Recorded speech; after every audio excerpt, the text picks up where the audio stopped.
Hello, guys, and welcome back to the podcast. I'm here with my co-hosts Michaela and Chris. Chris is in. Are you in Germany at the moment? I actually completely forgot. You are, aren't you? Yeah. And We yeah, that's hilarious. I was like, Our you? good friend. Yeah. yeah, yeah. So today's episode is sponsored by multiple time zone confusion. Yeah, yeah. Yeah, the three of us are in three different time zones, and our guest is in a fourth time zone. Oh, So yeah, I am in Germany, and there's actually snow outside right now. mm, I was actually tobogganing down a hill yesterday. wow. It That's was the amazing. first time I've seen proper snow in like 6 years. So Sunday fun day. yeah. Yeah. It's actually, yeah, I mean, it was Sunday fun day. After a very important drinking session Saturday night, which related to Very. work, I had a Sunday fun day. So, yeah, no, it's pretty good. It's a bit cold here, but, I know it's a bit worse Could for be a you bit up colder there. over there. A little bit colder. Yeah. Yeah, we got about a foot and a half of snow right now, and last night it dropped Which is how down many to centimeters negative. again? How many centimeters? I think it's 18, It's right? not. It's not.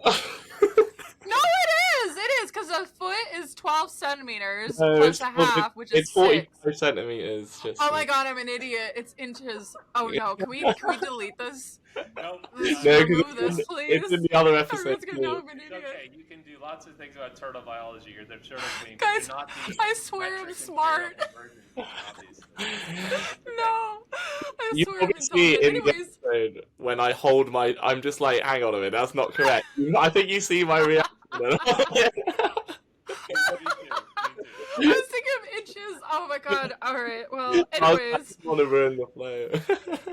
it dropped to about negative. I think 15 in Fahrenheit. I'm not gonna do the What's that? conversion, obviously, because I'll just embarrass myself. So we'll just pretend I've been staying indoors because I just don't want to endure the cold. But we haven't had this like much snow or this cold of weather in years down in southern Michigan. So it's kind of nice to see because I feel like I'm living in the UP again. So yeah, how's the weather over there, Nick? It's just standard. It's just grey, cloudy. It's just about Oh 4 or 5 wow. degrees Celsius. Which what's that, like 30 Fahrenheit, whatever. It's pretty Wow. standard. Like it's just, No. This is how I know I'm Canadian because I'm listening to people who use different systems to destroy it, and I'm like, no, Nick, it's like 38, 40. Miguel is like, I have oh, 15 Fahrenheit. I have no idea. It's like minus 200 Celsius. I don't know. He's Yes. like, oh God. yeah, Don't but help it's us, pretty someone. standard here. It's nothing crazy. It's what you expect from a winter in England. It's never gonna snow where I am. It's just how it is. Oh, it sounds miserable. I would say it sounds like a beautiful English day, and I miss the cold in Michigan, and it's beautiful here in Germany. So, and I would say the conversion quality for the temperatures and lengths are about as good as the technical quality of today's interview. So Uh, please stay with us through any glitches that may occur. We had some strange glitches with the we'll make it as with the smooth as connection, possible. but it's going to be beautiful because Nick's amazing technical wizard. And it was a super cool interview with a very good, interesting, fishy story for someone who works with bats, and I'll tease it at that. That's But great. yeah, without further Very ado, good. hope you enjoy our interview with Dana Green. Joining us, and just a little bit of background about Dana. She was born and raised in Missouri, where she completed her undergraduate degree in wildlife biology at Missouri State University. I actually didn't know you were from that part originally. It's cool. After completing her undergrad, Dana moved to Flagstaff, Arizona, where she joined the PASH lab studying vocal communication in grasshopper mice. It seems like a good introduction to bats, but maybe I'm So wrong. cool. Bat acoustics. Actually, bats Um, came first. Oh, really? Okay, there you go. Yeah. Dana is currently living in Saskatchewan, Canada. That's a bit of a temperature change, where she's earning her PhD in biology. Right before her first field season in 2019, Dana became permanently blind in her right eye and has since been adjusting to life as being visually disabled. It was my left eye that I've almost lost 3 times, so I can understand the feeling, somewhat at least. Came close 3 times. Dana focuses her research on questions surrounding the intersections of ecology, behavioral physiology, and conservation. Her PhD work is exploring the community ecology of migratory bats in Canada. While earning her PhD, Dana has become an avid science communicator surrounding topics of biology, ecology, and in particular bats. And additionally, Dana is an avid falconer, and she began training raptors in Saskatchewan in 2022. So very interesting background. Yeah, personally, we have a couple things in common. I trained raptors for 20 years, and I've almost lost my eye 3 times. So there we go. We could probably talk about a lot of things, but I know, yeah, I saw that on your I was like, what? How is this possible? Yeah, it's crazy. Yeah, we could probably talk about falconry stories in another episode. But anyways, yeah. Yeah, thanks so much for joining us. I've been a fan of yours on social media and some of the work you've done with bats and other things for a long time. So it's really cool to have you on the show, and I'm really excited for today. Yeah, excited to be here. Yeah, excited to share some stories because I'm, as all of you know, there's far too many. Oh yeah. We like the selection today. We're looking forward to it. Yeah, absolutely. So, I mean, yeah, Dana, if you want to just go ahead and jump into it a little bit about whatever you'd like to talk about your work and your background. I mean, I'm personally certainly interested in your PhD and migratory bats in North America. There's not a huge number, I guess, that migrate long distances, but I'm curious what species you're working with, and if you want to just dive into that, I think we're all geeks for any animals, and you're no pressure, but you're the first sort of, I guess you say, bat-focused guest we've had, no pressure. But yeah, so there's a lot of anything bat-related that you want to share with our co-hosts, go for it. I mean, I love talking about bats, so that's totally cool with me. Yeah, I guess when it comes research-wise, bats was the first thing that I really started diving into really heavily. And that was when I was at Missouri State University. So I was never one, like when, 20-something-year-olds were out having a great time on college campus or whatever. I was the one that was like, I could go do that, or I could go volunteer with this research lab and catch bats on a Saturday night. That's what I opted to do. I love that.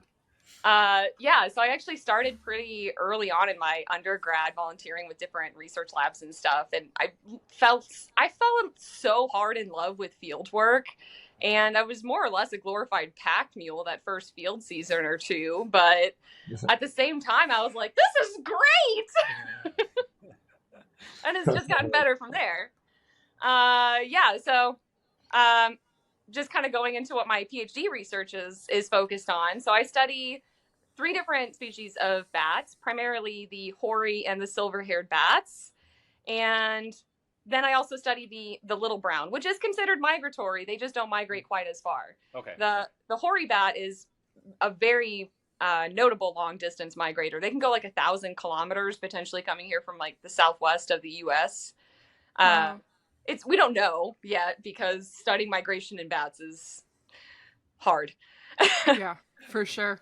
Yeah, no, but I'm actually quite literally on the tail end of my PhD work. I've finished all of my data chapters. I only have the general introduction and conclusion left, and then I'm gonna be done soon, which makes me kind of sad. Good for you. Yeah, I mean, it's excited and sad. Huh? How long have you been going for? This is going on 5.5, 6 years now. Yeah. And I think the PhDs in Canada seem to be quite long. I mean, most of the people I know who've done them in Europe and other countries are 3 to 4, and it feels like Canada's more like 4 to 6. That's why I was considering. Yeah. Yeah, I would say yes and no. There was a global pandemic in the middle of my PhD, and I study bats, so you can imagine how difficult that got to be during the pandemic. So that totally took out an entire field season. It really threw a huge kink into things. Oh yeah. And the summer before that, right before, literally a month before my first field season, was when I lost my vision in my right eye. So wow. Yeah. Finishing in 5.5 years, I'm happy. All right, so gonna decide to go not too crazy nerdy on this question, although I certainly could. We'll go with sort of an overview of bat research and bat work, and more specifically relating to you, Dana. What type of data have you been collecting and working with for your PhD project? So this is kind of this is kind of a complicated question, actually, because there was a global pandemic in the middle of my PhD, and because I also did have some, not just one, but actually 3 different major medical emergencies during this time. I had to readjust, and especially during COVID, I kind of did science not the way that you're supposed to. You know, you're supposed to ask a question, collect data to help answer that question, et cetera, et cetera. You know, but whenever COVID hit, we had no idea. Like all bat work was pretty much put on a halt. Yep. And so I had to ask myself, okay, so from what field work I was able to do in 2019 and the samples that I have, what questions can I ask with that and move from there? So I had fur samples, I had fecal samples, and I had wing photos from every individual. And it actually turned into a project that I'm really into, and it's uncovering some really like cool kind of, I don't want to say basic ecology, but some really interesting baseline knowledge for the species that I think are going to be really useful moving forward, especially the little brown's already listed as endangered, and the hoary and the silver-haired bat are about to be listed as endangered in Canada. Yeah, so my project as a whole kind of turned into this look at the community ecology of the bats within my field site. And throughout this whole process, it's pretty much become a love story between me and my field site, which is the Cypress Hills of Saskatchewan. And it crosses the border with Alberta too. But it's such a cool place. Have you guys heard the term Sky Island? I feel like it's only used in mostly like the desert Southwest. Nope. So it's when, like, you know, you're in the middle of, let's say, a desert ecosystem, and then all of a sudden you have this mountain range that pops out of nowhere, and the ecozones change dramatically because of that steep change in elevation. You just get a lot of interesting changes because of it. The Cypress Hills is kind of like that, but rather than a desert, it is a prairie ocean, and the Cypress Hills pops up like hundreds of meters, and all of a sudden it's like you have this tiny little pocket of boreal forest in the middle of a prairie ocean, and it's really cool. Wow. And it's one of the, if not the only, it is one of the very few known locations where hoary bats and silver-haired bats are going to have their pups in the summertime. And I have had the incredible opportunity to net bats across North America, from the Appalachians in the east to the desert Southwest, and now going up into Canada. And you don't really get hoary bats and silver-haired bats a lot. Like, they are a treat to get in your mist nets. So to be working out in the Cypress Hills, where those are our two of our most abundant species, and reproductive females on top of that, it's very exciting. So with the fur and the wing morphology, and what else did I do? Oh, and I used the fecal samples for dietary analysis. And so all of those things combined is giving a really cool look at the foraging ecology and how they're potentially interacting with one another in the ecosystem. So wings can give you a really good idea about the habitats that they're going to be found in. Very similar with birds, where long, slender wings are good for fast, efficient flight. So more likely with our migrating species that go long distance and need to be quick and efficient. Whereas if there's a bunch of clutter around, having shorter, broader wings is much better because that helps with maneuverability. Combining that type of information with fecal diet analysis paired up with the species from feces lab in Arizona, and got a profile for what all of these bats are eating, and then used stable isotope analysis from the fur. And that can show you kind of a really good comparison of their ecological niche based off of their stable isotopes. Yeah. So wow, kind of all encompassing. This might be quite a hard question to answer, and I'm quite curious about it. Is there still an effect? Like, what is the general consensus on COVID and bats at the moment? Oh, Um, there is no direct there's still one-to-one connection between bats and no. COVID. Is there anything that's still affected within the research of it, or was it literally just because it was it stopped you doing it? Or was there any like, oh no, like you see what I mean? Like, is there anything that we have to do like, consistently since Yeah, COVID? yeah, because Oh of like yeah, no, even no. Bat work, I would say has changed pretty considerably mm, since COVID. There's a lot more protocols now. We have okay, to yeah, this makes ensure sense. that we're always wearing gloves, that we wear N95 masks. Um, if you're also working in a white nose affected area, oftentimes people have to wear full on hazmat suits, which Mm.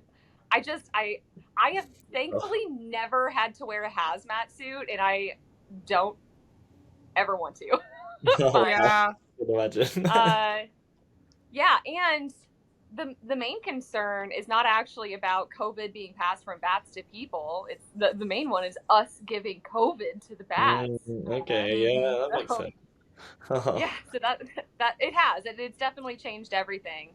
From and you have to like sanitize everything after every animal, after every Yeah. single evening. Um, lots of oh my god, I swear I can use words. Decontamination. Decontamination protocols. Amazing. They're pretty extensive. That's great. Yeah. With all the technical issues of this episode so far, that no Oh one's going to man, notice because it Hey, makes no one for will an know. amazing field. it's If you amazing. forget a word, that's like the least of our problems. Don't worry. Don't We'll worry. just cut that whole out, and we'll just say it wasn't. It was a technical issue. It's fine. Yeah. This has been a technical train wreck. No one's gonna know that, but it has been. It's It's been okay. totally Hey. my We're fault here in okay. the wonderful internet infrastructure of Germany. So there we go. I'm actually High shocked that speed internet, my my butt. internet's been fine. Like it can be a perfectly beautiful sunny day, but because I live in rural Saskatchewan, all of a sudden the internet will just be gone. So Yeah. Normally the worst. I know I was saying this before we were recording, but I lost my power about 3 times within the last 24 hours, and I Wow. was been running on a generator. So I was a little nervous about this podcast too, because we have about 1.5 feet of snow, or I don't know how many centimeters. I should know. About 40, it's 45. still under a meter. Still under a meter. 18. Yeah.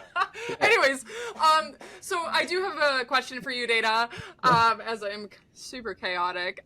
So being a woman in the field, you know, going through COVID, and then suddenly you have a medical issue with your eye. And I know that maybe the more the elephant in the room, and if you're comfortable about talking about it, you know, as a woman in the field too, I've had struggles, especially with COVID during my thesis, but you had another thing on top of that. Mm. And I can't imagine how difficult that must be. And for, you know, people who also maybe struggle with medical conditions or disability or whatever, you know, it would be great to hear your story on that aspect, and, you know, kind of give some encouraging words for, you know, anyone Yeah. who does struggle with that. Yeah, I'm totally open about talking about it, especially as, I mean, frankly, because I do kind of have a social media presence, wasn't expecting that, and because I do have a platform, I try to being as public it's a very uncomfortable feeling, but because I kind of now fall into some of these minority demographics, I think it's really important to use that platform to talk about these issues, because otherwise, like, you know, it's really important for people to see representation of others that look like them, right, or experience things similarly. Yeah.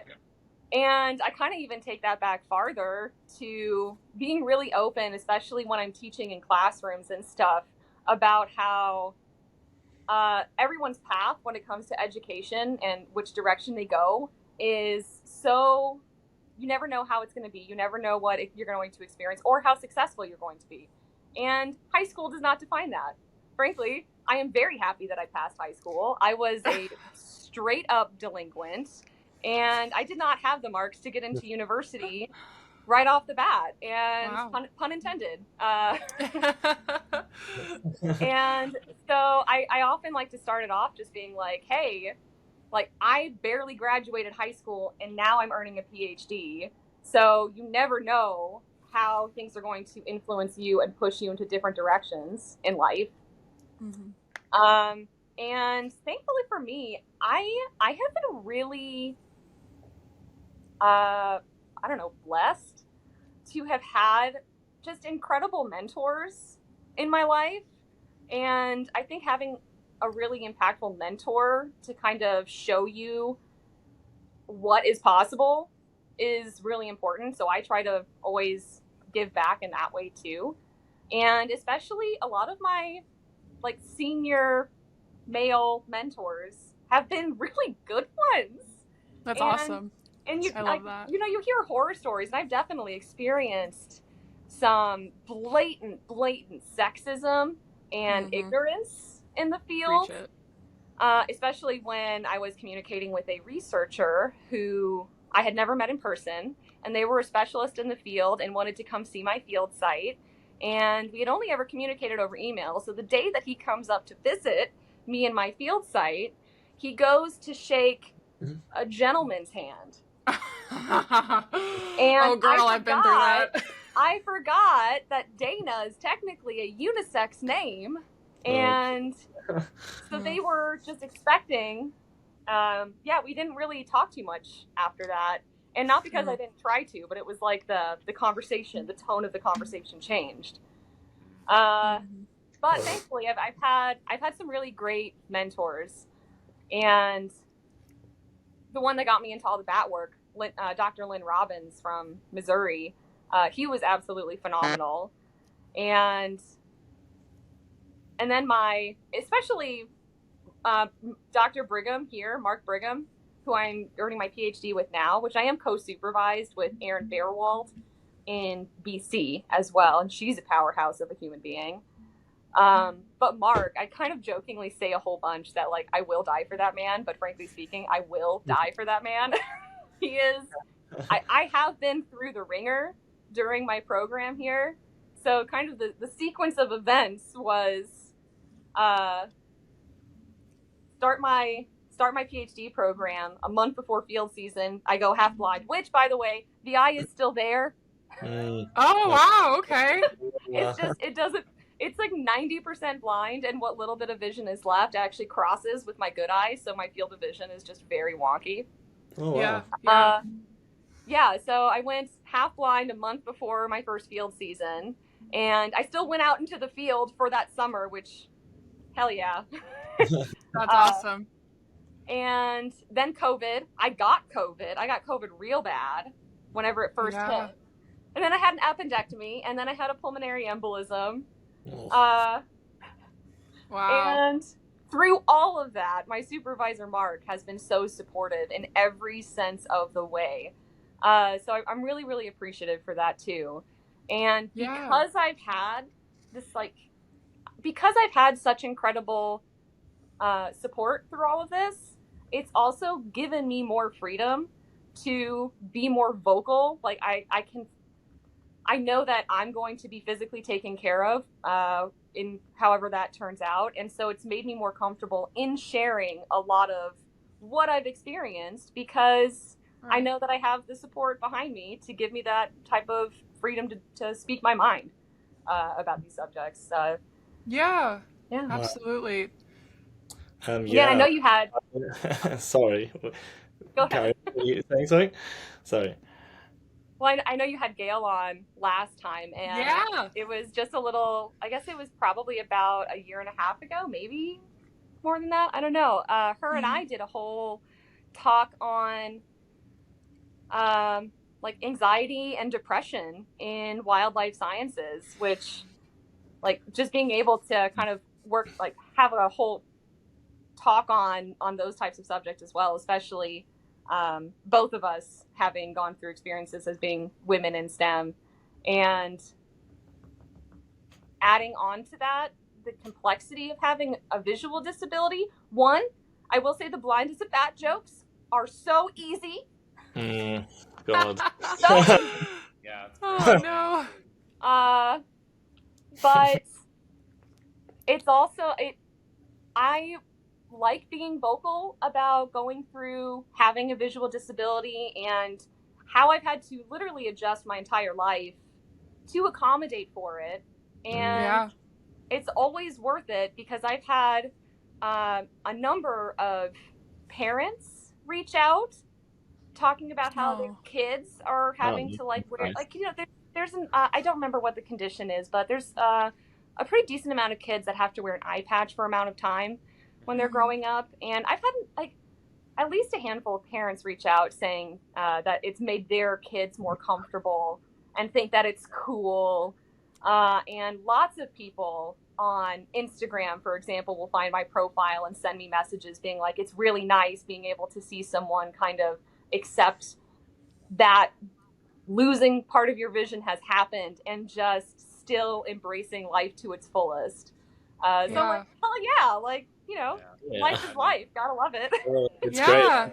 Well, definitely very traumatic, but I was just going to say, resilient. You mentioned that's not, I mean, thankfully I've recovered mostly in my eye from the injury that happened years ago, but I had to wear a patch for over a month. And yeah, it ended up getting me a girlfriend, strangely enough. She thought it was cool how I got injured, and then we started talking, and there you go. So, you know, some good things come of it, even if it's kind of when it happens. But it's interesting, the way Chris relates to you with the eye. I relate massively because I had lung surgery, and I had my lung collapsed 4 times, and then I had COVID about a month later. Oh my God. It was horrible. I was basically signed off work for about 3 months. I was basically not doing anything, and it's pretty miserable, isn't it? I mean, it's quite. It's yeah. And so I don't know if you were stuck in a hospital for like long periods of time during COVID. Like, what a shit time to be stuck in a hospital because no one could come see you. No, I have one person once a week. Yeah.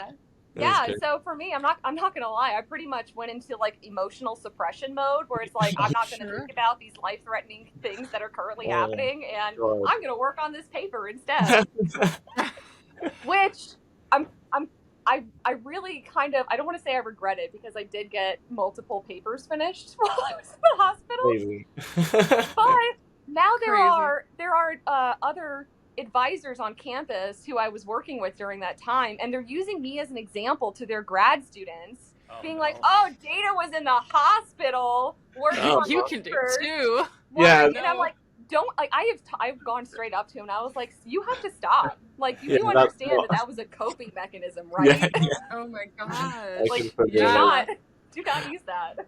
Well, I quit 2 jobs, my self-employed business and my job, to basically go down the wildlife route because I was in hospital, and it was just the only thing I could do was try and get out of that situation. So I fully get that. It's oh well, it's nice. Oh, this is great. It's been great. So thanks for obviously sharing all that information. But I think we're probably going to segue into the story, if you like. So have you got a crazy story, or maybe a heartwarming one, anything that you wish to choose? This is seriously so hard because like it's one of the reasons I was telling Chris this a couple days ago. I was like, it's one of the reasons why I love field work is because it's chaotic. It's utter chaos. And you never know what's going to happen, and there's always going to be great stories at the end of it. So let me think here. I seriously just have too many. Like, do we want post eye patch or pre eye patch? Whatever you would like to talk about. Yeah. Honestly, like I have so many good ones. So I guess like I'll start at undergrad, because who knows who's going to all be listening to the podcast. And if there's someone who's like working on their undergrad degree, just know that like these fieldwork experiences are at your fingertips and you can go after them. I don't know if we want to, but you know, it's there. I got to work at this on this incredible project looking for critically endangered Indiana bats in Missouri and Illinois, and we were working along the Mississippi and Missouri rivers.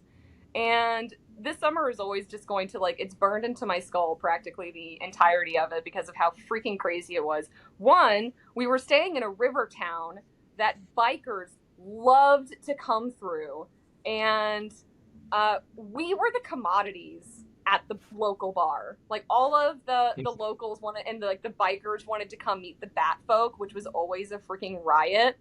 I love a good biker bar. Oh, man, seriously, like a good dive, that's my jam. Same, girl. If I'm doing work out somewhere in the boonies, I'm like, okay, I have to find the Greasy Spoon Diner and the local dive, and that's where I'm going to be spending my off time. Love it. Yeah, there was this freaking, it's a story about a single bat, and her name was the Batchtown Bitch. And this freaking bat destroyed us as a team. The night that she was netted, so we had two separate crews. We had a crew that was like over on one side of the river, and me and my team were over on another side of the river. And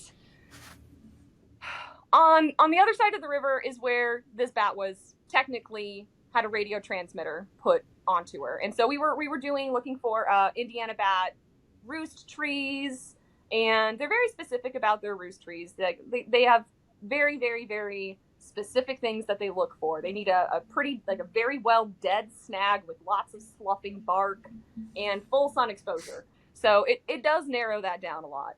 Anyway, so they're putting a radio transmitter on her. One thing, somebody slipped in the process, and the glue that we were using spilled onto the bat. Oh no. Luckily, they got her all cleaned up, but they had to get some extra supplies, like some alcohol, to kind of loosen up the glue and stuff to get it nice and cleaned off and everything. And she was totally fine.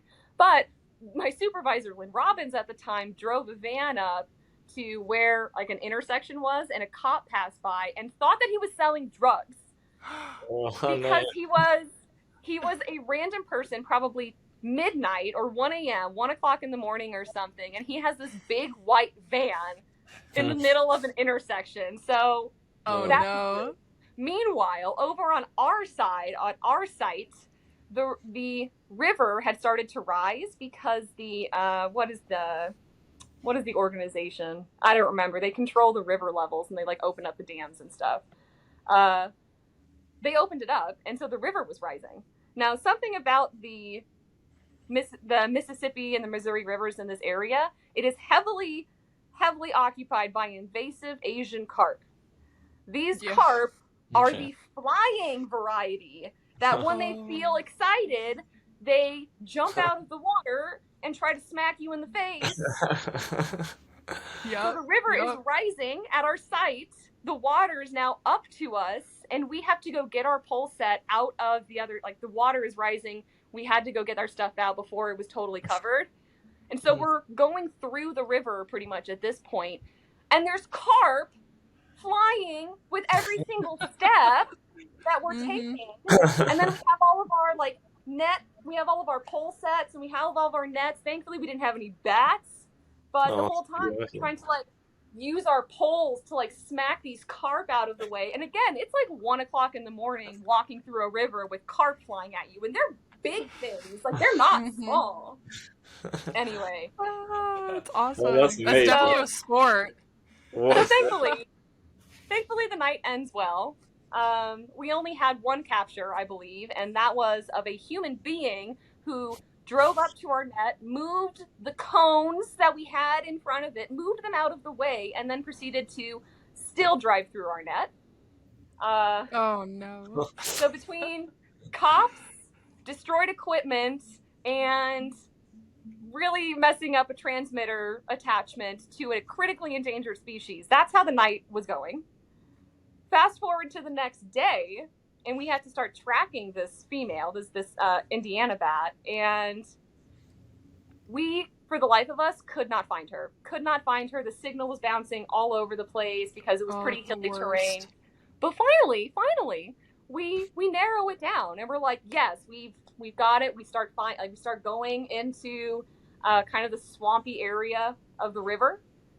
And we come into this clearing, and the signal is strongly coming from this clearing. And inside of this clearing is an entire stand of dead snags with sloughing bark, all in 100% sun exposure. So we now had to figure out which freaking tree this bat went to. Oh man. And very, very long process short, we eventually did figure out which tree it was, which was later confirmed that night when we had to do a roost count and just watch the bats come out. And we picked the right tree. There were tons of Indiana bats coming out from other places too, which was really cool to see. That's cool. That's awesome. Anyway, so that was the last. No, that was the summer before my last of undergrad. Wow, I think that's a pretty good summary of what fieldwork can be like, right? Absolutely. Everything going wrong when the Yeah. wrong night and the wrong reasons. I mean, you are the first guest with fish flying at their head, so that's the congratulations. It's a trip. It's a trip. Flying guest. That's great. The first. Yeah, I know so- people do that for sport. People go carp they fishing. do. I They know do. some of my friends do that down south, and it's wild. It is. You can just drive like a little fishing boat through, and they will Mhm. fly up. And if you just have a net, like you can just go whoop, and there you go. Yeah. I thought That's When- amazing. when you said there were fish, the river was going up and the fish were flying, I was really convinced you were going to say that you caught a whole bunch of fish in the nets, but I have done that, but not in this instance. I've never caught fish, but I've caught monkeys twice in our mist nets. So I mean, that's Wow.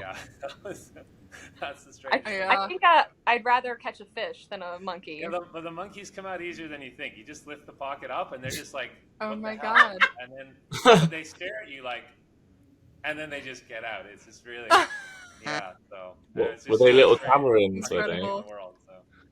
Yeah. Wow, that was awesome. I honestly don't know how long it's been because our timer's messed up because of all the technical problems. Hey, that I we mean, we got can through keep. it. I guess you're the one doing the editing, so we can Yeah, keep exactly. going. Yeah. It's going to be perfect and clean when Nick's done. Nothing will happen. It's great. No No pressure. no pressure at all. Yeah, it was great having you on, Dana, and I feel like Yeah. you probably have a lot of other Mm, a lot of other 100%. stories to share. and a lot of other Everywhere things. from tigers to salamanders to predatory stinging mice. Oh. Incredible. Yeah, so we'll can have you on again. It's another 5-part series at least. Yeah, there's plenty more to talk about with bats and maybe a little bit of falconry and all that as well. Who knows? where we can And go. tigers, salamanders. Yeah. I'm sure we'll have you on again, Dana. Thanks a lot for. Yeah, that was great. Thank you very much. Yeah. Thanks for having me. Definitely try and stay warm out there. I know it's hard. I'll try. I'm keeping it cozy inside. Great. Good idea. Yeah. Ciao. Thanks, See you Dana. soon. Bye. Yeah. Thanks so much. All right, well, that was great. For me, it was super cool to finally have a bat person on. It took us a few episodes, but yeah, bat people are one of a kind. Always interesting folks and always happy to share lots of bat-centric information. And I feel like you were saying, Nick, when we were chatting afterwards, that we could probably do an episode just for me talking about bats. And yeah, I 100%. have a Lots number of of it. very specific bat questions for her. So, and also her interest in falconry. I mean, I'd love to talk to her. Make it happen, Chris. She's, Make it she's happen. really I think it'd be a killer episode for sure. Yeah. Make it I could happen. just The keep people going, want it. So, yeah, it was awesome. I just appreciate how resilient of a person she is, going through COVID, intense COVID, which Nick could relate to, appendectomy during her, I think it was, during her PhD, and then also writing her papers in the hospital, and also, dealing with losing a vision in her eye. Like, that is just incredible. I was able to relate a little bit, but I mean, what a resilient woman who can really offer advice and just be inspiring for people who could be in similar situations to know that, like, hey, you can do it too. So yeah, that was awesome just to hear that perspective too, from going through undergrad to her PhD with all the trials and tribulations she went through. So I loved it. Yeah, it was amazing. It was really nice to hear sort of her, yeah, like you said, the resilience to be able to come back from all these issues and then just be so positive about it and have a little bit of a joke about it and just be like, you know She's what, so it is what it positive. is. I got dealt with that hand, and yeah, it's very inspiring because I know we've all been through certain things ourselves, and it's nice to be able to share that energy and be like, okay, yeah, you know what, we can be positive about it, move on, and it was great. It was really great. Yeah, I Yeah. mean, I think you see someone like her who's gone through many different things and challenges during. I mean, for most people, one of the hardest periods of their life is completing Mm. their PhD, and then to see her and also our guest last week, Gail, being open and willing to talk about the challenges associated with this field and this life, and not shy away from it, and be really open and transparent. I think it's really good, and I think it's great that we're starting to see more and more of that transparency and willingness to share feelings and across all of society and certainly in this field as well. So, yeah, it's really good. Absolutely. I mean, I think a lot of our viewers and listeners would be already following her, but for anybody who isn't on Instagram, Yeah, at definitely. Patch Biologist is her username, hashtag, whatever it is, whatever the kids call it That, these days. it's And not hashtag. yeah, she's got a lot of really cool content on there from everything relating to ecology and a lot of other subjects as well. So really cool. Yeah. And yeah, I feel like after another few weeks of these episodes, we're just gonna be able to recycle guests because we seem to Mm. be hitting a home run with them all the time. So Yeah. I don't think we're not gonna run out of people to talk to. I No, think we've no we've chance. got such great people. So Yeah, it's Mhm. great. Well, I think I'm just going to speak for all of us and say that basically we're really enjoying it. The feedback's really great. I mean, all of the guests, like you said, have just been just so inspiring, and it's given us ideas for future guests as well. And we're just keeping them coming. It's just really good to keep up going. so, Like, you guys are so useless at that. You no. froze on our end, so No, we couldn't hear anything. I I love it know, because but if I you was listen to carrying on. episode 10, And that's we just the were just perfect energy. smiling. This episode has just been. This is what happens when we try to do something on a Monday, guys. Usually we do it on a weekend, Yeah. and everybody's like, "Weekend, Sunday, let's go." We try to do it on a weekday, on a Monday, and it's Oh, just it's absolute it's been tempest. today's been the worst day ever to do this podcast. Oh gosh. You guys are Perfect. Happy pessimistic. Monday, everybody. Happy Monday. Hi. Yeah. I'm But happy. yeah, you Well, guys are real used to quick. Maybe that. I was carrying on as if nothing had happened. You I two mean, both froze on my end too. the Turtle Queen had a great weekend, so of course she's happy. So I for the did. rest of It was us, amazing. maybe it'll be more work related. Okay, so yeah. With that, Sorry. without any That's more great. details, we're gonna go ahead and end this episode. And Oh dear. say thanks to everyone for listening. Oh, Hope thanks, you enjoyed it. guys. Yeah, that And was great. Thanks a yeah, lot, we'll Billy. have another very interesting guest next week. I'm very confident. That's great. Thank you guys. Yeah. See you soon. Bye.